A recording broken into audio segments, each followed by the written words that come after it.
بسم اللہ الرحمن الرحیم۔ اہل حدیث مکتب کے مشہور عالم مولانا ارشاد الحق عصری صاحب، جن سے ہم بھی بہت سارے چیزوں میں اختلاف رکھتے ہیں، لیکن مرزے نے ان کے متعلق جو غیر مہذب زبان استعمال کی، ان کی بات کو غلط رنگ دے کر 2-3 منٹ میں ہی 1 درجن سے زیادہ ان پر انتہائی غیر مہذب فتوے داغ دیے، اور بنیاد یہ بنائی کہ عصری صاحب نے سیدنا علی رضی اللہ تعالیٰ عنہ کے متعلق کہا ہے کہ ان کا دماغ لوگوں نے خراب کر دیا تھا اور دماغ خراب کر کے ان سے جنگیں کروائیں۔ حالانکہ انہوں نے یہ الفاظ نہیں کہے تھے، ان کے الفاظ کو مرزے نے غلط رنگ دیا۔ مرزے کے یہ سارے فتوے ہم ایک کلپ میں پیش کر چکے ہیں، جس کا لنک آپ کو ڈسکرپشن میں یا کومنٹس میں مل جائے گا، اور ہم نے مرزے کے اصول کو ہی بنیاد بنا کر وہ سارے فتوے خود مرزے کو گفٹ کر دیے تھے، کیونکہ مرزا خود ان فتووں کا سب سے زیادہ مستحق تھا۔ آج کے کلپ کا مقصد یہ ہے کہ جن الفاظ کی بنیاد پر مرزے نے عصری صاحب پر 1 درجن سے زیادہ فتوے لگائے تھے، عصری صاحب نے تو اس طرح کے الفاظ نہیں کہے، لیکن نہج البلاغہ میں اس طرح کے الفاظ موجود ہیں۔ نہج البلاغہ میں خطبہ نمبر 27 کے تحت سیدنا علی رضی اللہ تعالیٰ عنہ کے الفاظ ہیں: قاتلکم اللہ، اللہ تمہیں برباد کرے، لقد ملأتم قلبی قیحا، تم نے میرے دل کو پیپ سے بھر دیا، وشحنتم صدری غیظا، میرے سینے کو غصے سے بھر دیا، وجرعتمونی نغب التہمام انفاسا، تم نے مجھے یکے بعد دیگرے پریشانیاں پہنچائیں، وافسدتم علی رأیی بالعصیان والخذلان، اور تم نے مجھ پر میری رائے کو فاسد کر دیا، خراب کر دیا، نافرمانی کر کے اور میرا تعاون چھوڑ کر۔ حتی لقد قالت قریش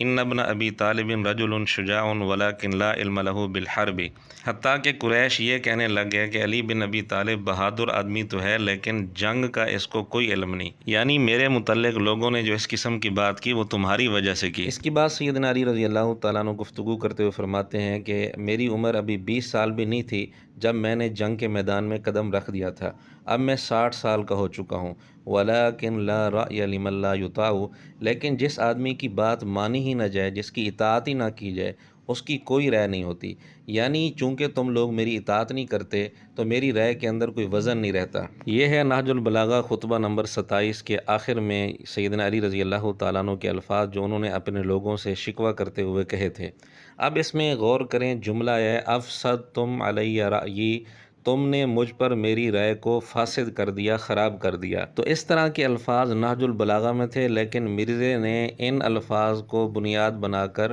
اور عصری صاحب کی طرف غلط منسوب کر کے ان پر فتوے لگا دیے۔ اب ہم نے نہج البلاغہ سے یہ الفاظ دکھا دیے، اور مرزا بہت دفعہ نہج البلاغہ کا حوالہ دے چکا ہے، مرزا مانتا ہے کہ یہ شیعوں کی مشہور کتاب ہے، اور اسی میں سے ہم نے یہ الفاظ دکھائے ہیں۔ اب اگر مرزے کے اندر منافقت نہیں ہے، مرزا اگر مرد کا بچہ ہے تو میدان میں آئے اور وہی 12 فتوے جو اس نے عصری صاحب پر لگائے ہیں وہ نہج البلاغہ کے مصنف پر بھی لگائے، نہج البلاغہ چھاپنے والوں پر بھی لگائے، نہج البلاغہ کی تعریف کرنے والوں پر بھی لگائے، اور اگر مرزا ان پر یہ 12 فتوے نہیں لگاتا تو اس کا واضح مطلب ہے کہ مرزا منافق ہے، منافق ہے، منافق ہے، اور اس کے اندر سیدنا علی رضی اللہ تعالیٰ عنہ کی محبت نہیں بلکہ ان کے نام کو غلط استعمال کرتا ہے۔ مرزے کے وہ 1 درجن سے زیادہ فتوے جو اس نے عصری صاحب پر لگائے ہیں ہم آپ کو دوبارہ سنا دیتے ہیں۔ بوڑھا شیطان، بکواس کرنے والا، دماغ خراب ہے، بنو امیہ کے ٹکڑے کھانے والا، یزیدی پارٹی، زبان دراز،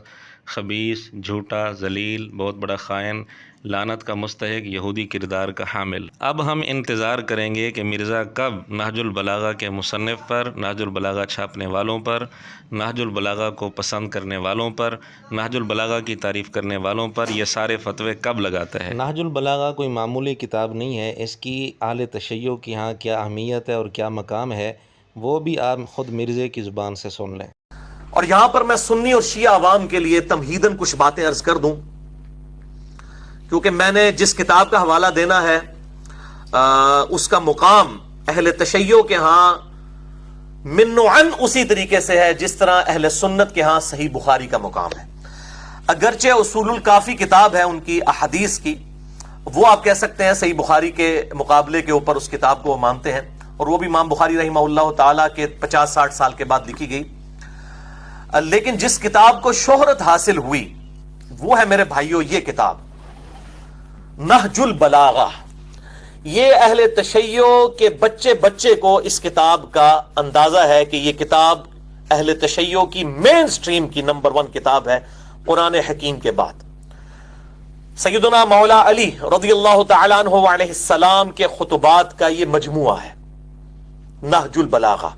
اب ہم انتظار کریں گے کہ نہج البلاغہ پر مرزے کے 1 درجن سے زائد فتوے کب لگیں گے۔